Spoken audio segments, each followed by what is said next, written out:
By the end of the winter of 1944, the front line in Eastern Europe no longer resembled a clear boundary on a map.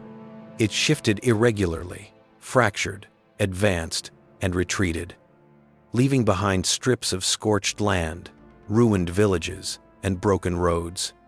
Old administrative borders had lost their meaning. In their place emerged unstable zones where retreating military units, refugees, prisoners of war, and scattered groups of local civilians merged into a single human column, moving wherever passage and bridges still existed. In one such area of uncertainty, on a stretch still controlled by remnants of German forces, a temporary camp for detainees and prisoners appeared. It was not a formal camp with established infrastructure or systematic records.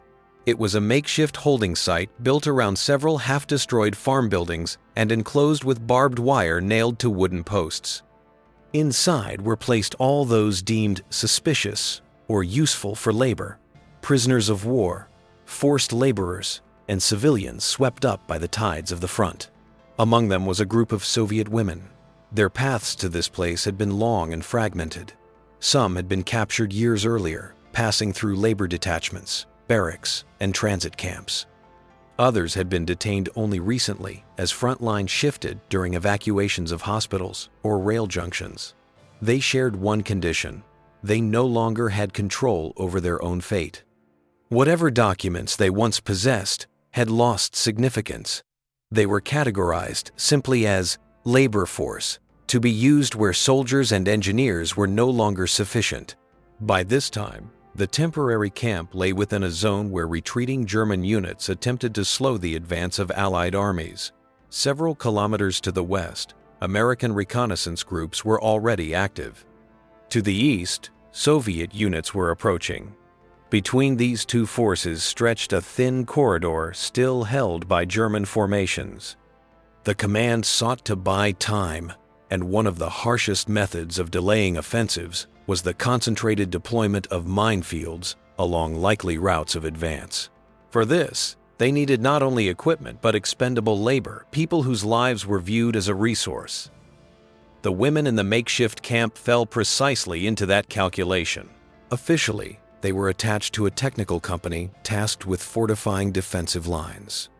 In reality, they were assigned to anything soldiers lacked the time or strength to do: hauling crates, reinforcing trenches, unloading trucks, burying destroyed equipment, clearing ground for new defensive works. The winter in this region was harsh in its restraint. Snow fell unevenly, alternately covering the black earth with a thin crust of ice and melting into puddles that froze overnight. Roads were a mix of mud, frozen ruts, and broken asphalt. The wind carried the smell of damp wood, low-grade fuel, and distant fire. The sky was often low and gray, rarely bright. Inside the camp, life followed a rough but predictable pattern: early wake-up, roll call, distribution of meager food, assignment to work details. At night, the women slept in cramped, barely heated structures, sometimes on bunks, sometimes directly on straw mats. Their bodies ached from labor and cold. Their minds were dulled by exhaustion and lack of sleep. News from outside the wire filtered in as fragments. From overheard conversations of guards, clipped orders, and stray remarks, it became clear that the front was close, that American units were somewhere nearby, and that Soviet forces were advancing from another direction. The women understood that change was approaching, though no one knew when or from which side. Movement in the camp intensified. Engineer units appeared, unloading crates marked with symbols indicating explosives. In an adjacent building, women heard muffled, tense voices during officers' briefings. The tone, not the words, conveyed urgency about constructing defensive barriers and minefields. Gradually, a sense of danger grew in the air. Guard posts multiplied along the roads leading westward. Warning signs appeared. Early attempts to mark areas already being mined became visible.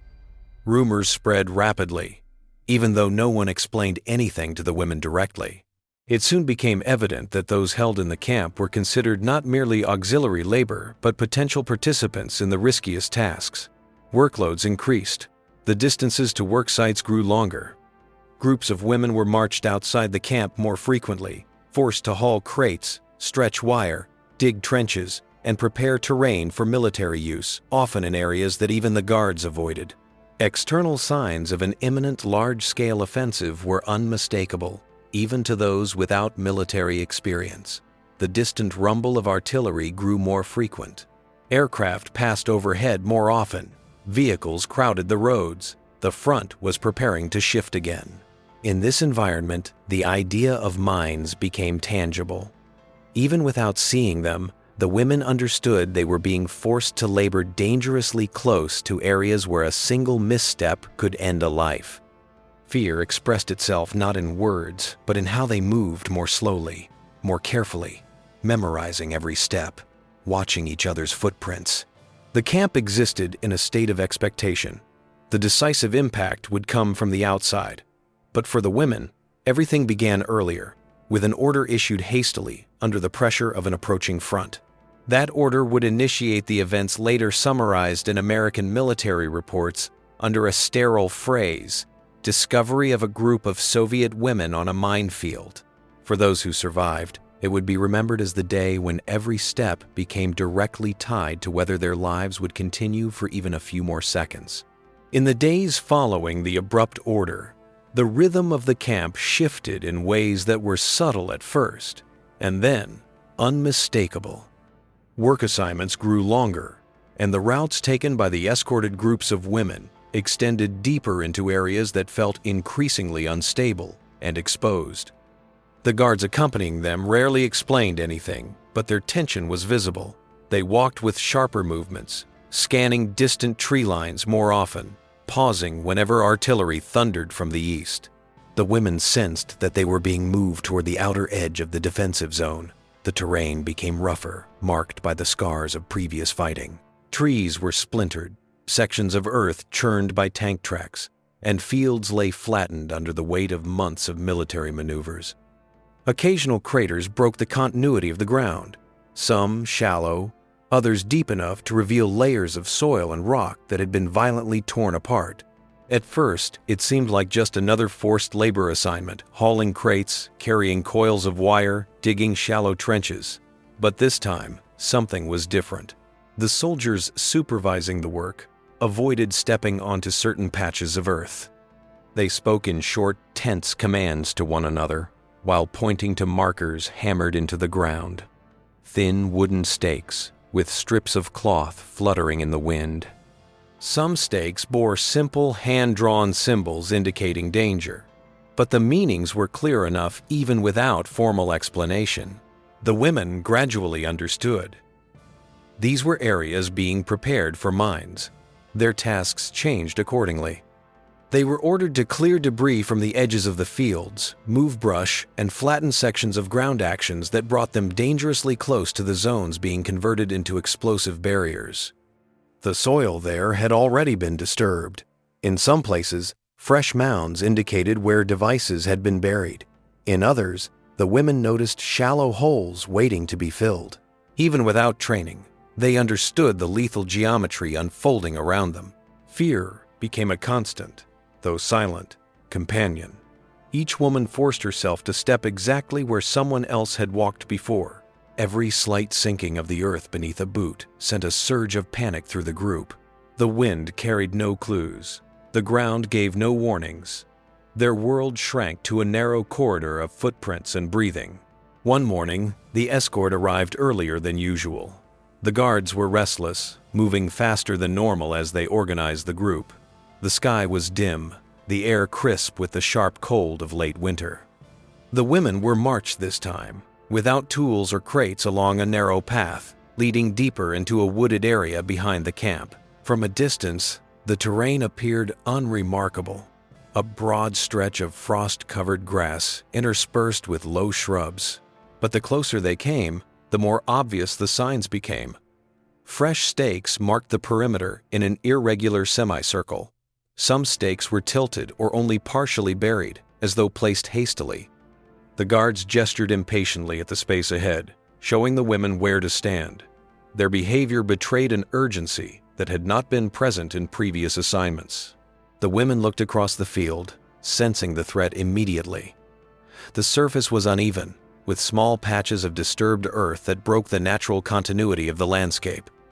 No birds moved in the trees. No insects buzzed. The silence was unnatural, as though the ground itself was waiting. Without explanation, the guards positioned the women at the edge and gestured forward. Whether this was intended as a test of the soil, a way to confirm placement of mines, or a desperate attempt to slow the advance of enemy forces, the women could not know. But they recognized the implication. Stepping into the field could be deadly. The first steps were hesitant. Each woman moved only after seeing where the one before her had placed her foot. Their breathing quickened but remained quiet. The earth beneath them felt unstable, as if hiding tension just below the surface. Even the wind seemed subdued, barely touching the coarse grass around them. From behind, the guards shouted indistinct commands, some stepping sideways into safer areas while attempting to maintain control over the forced movement. Their urgency hinted at more than routine discipline. The front was near. Artillery sounded closer each day. The collapse of the defensive line was not a question of whether, but when. The group advanced slowly, one measured footstep at a time, spreading across the field in a thin, uneven formation. The women avoided even the slightest deviation from the visible trail of footprints ahead. Their progress was agonizingly slow, every second stretched by dread. At some point, none of them could later recall exactly when the distant rumble of engines reached the field. It did not sound like German vehicles. The tone was deeper, heavier, rhythmic in a different way. The guards heard it too. Their posture stiffened. Some turned to look westward, toward the sound. The women sensed the shift immediately. The guards' focus was no longer on them, but on whatever was approaching from beyond the tree line. The steps of the women slowed even further, uncertainty overcoming the forced momentum. The atmosphere was charged, suspended between danger ahead and fear behind. The sound grew clearer. It was not isolated but layered engines, wheels crunching over frozen ground, and what seemed like coordinated movement. The guards exchanged tense gestures. The women remained still, afraid to move, afraid to stand motionless, trapped between the minefield and the men who had driven them into it. And then, without warning, a new group emerged from the far side of the field. American scouts advancing cautiously, their silhouettes barely visible between the trees. The moment their shapes appeared, everything changed. The appearance of the American scouts did not begin with shouts or sudden movement. It began with contrast. Their figures emerged from the dimness of the tree line with a steadiness that broke the tension of the scene.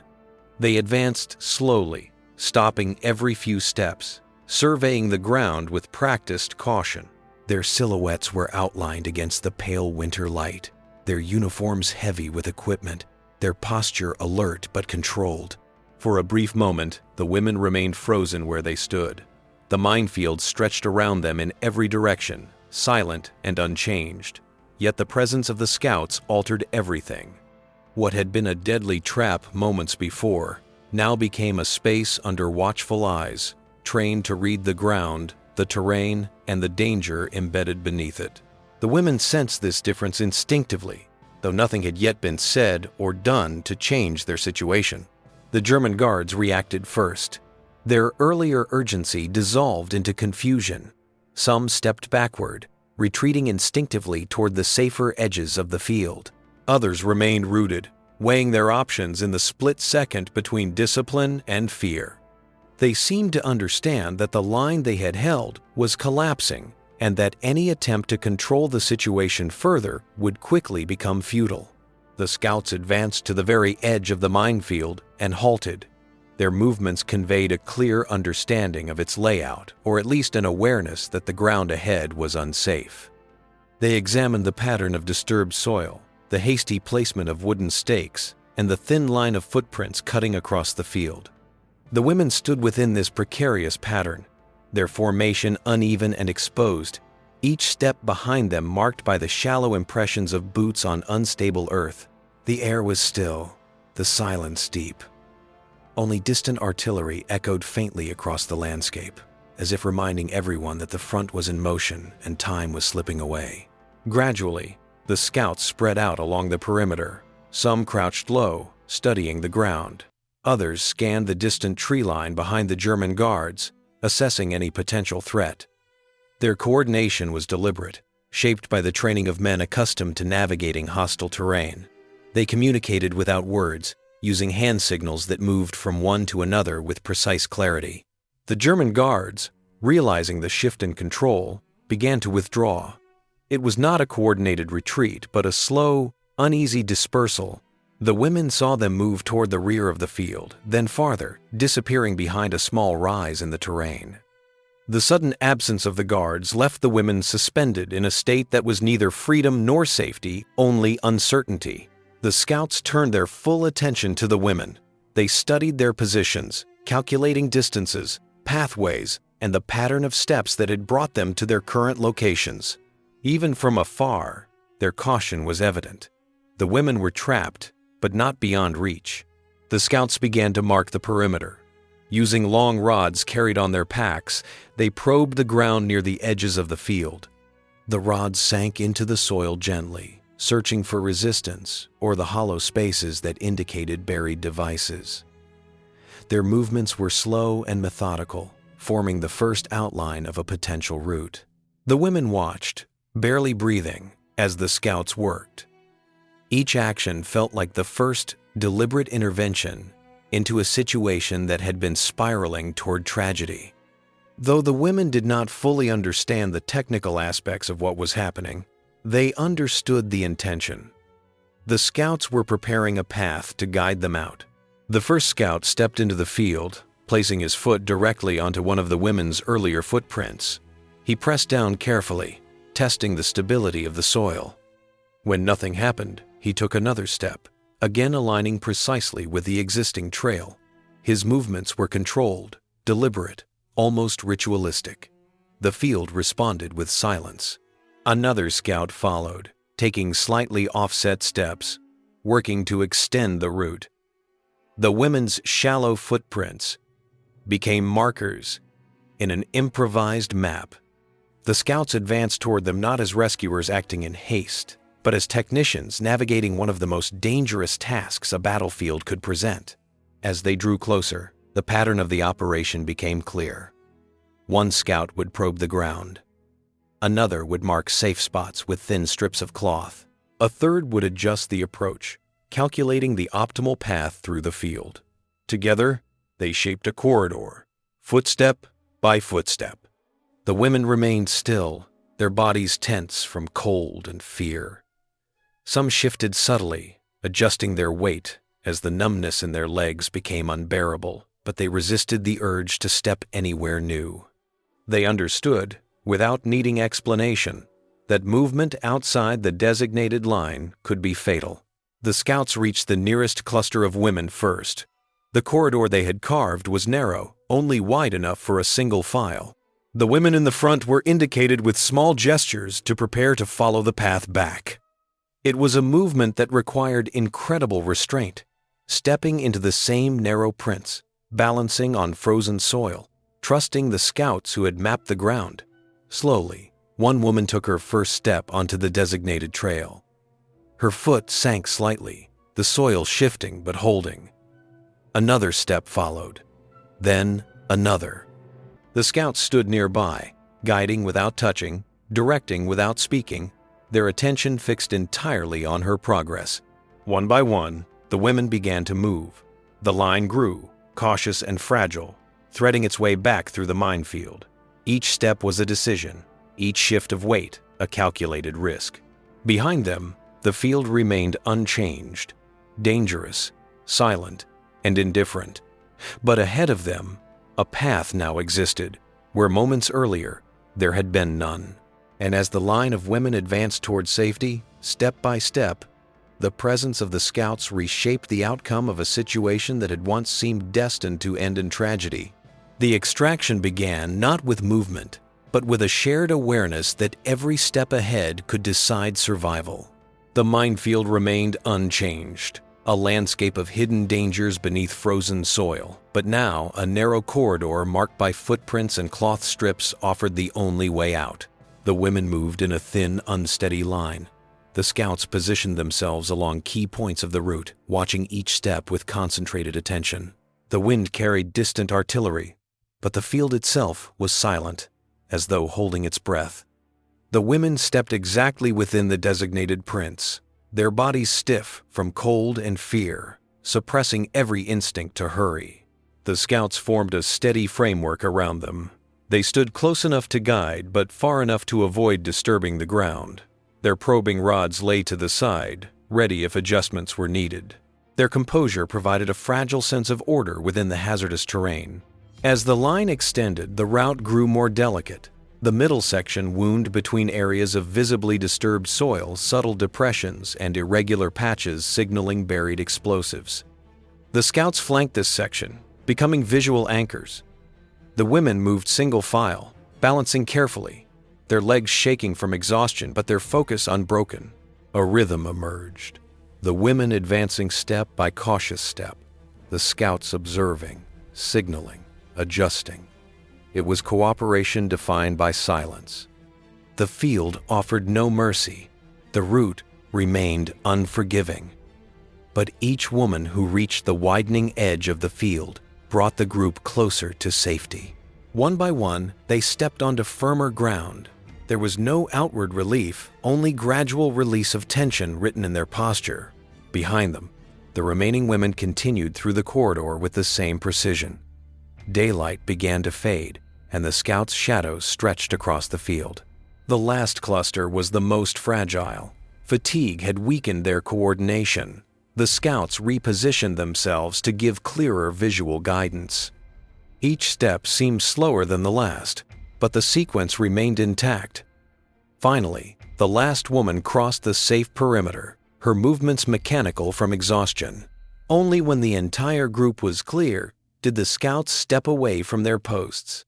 There was no celebration, only the calm efficiency of men who had completed a hazardous task. They signaled for the women to follow them toward a forest path leading away from German lines and the minefield that had almost claimed them. The women walked silently behind their rescuers. They carried nothing but the clothes they wore, yet the weight of the ordeal stayed with them. Behind them, the minefield remained unchanged, still lethal, while the faint thread of footprints they had followed began to fade in the wind. The scouts guided them deeper into the woods toward Allied lines, where medical personnel awaited. For the women, survival was not a sudden realization, but a slow understanding that the danger had passed. In a landscape shaped by destruction and shifting fronts, the deliberate, quiet intervention of a small reconnaissance unit had altered the outcome of a moment that could easily have ended in tragedy.